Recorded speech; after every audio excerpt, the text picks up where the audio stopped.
Ucwaningo olwenziwe inhlangano i-Pietermaritzburg Economic Justice and Dignity Group luveza ukuthi abantu bakuleli bachitha imali ebalelwa ku R4,917.42 ekuthengeni ukudla. When we look at the cost of the basket in February 2023, then we see it is more expensive by about 572 Rand than it was a year ago.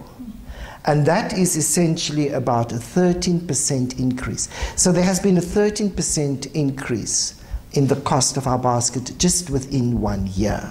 Abathengi bathi sebezama ngazo zonke izindlela ukonga. We hardly ever eat red meat anymore.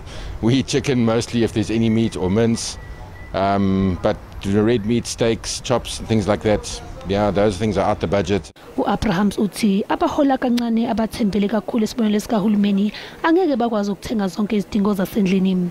Now when you compare that to the social relief grant of 350 and you ask what can I buy with that, then essentially you will be able to buy about 30 loaves of bread, not more than that. Abahola esibonelo sika 350 bathi abakwazi ukuphila ngale mali.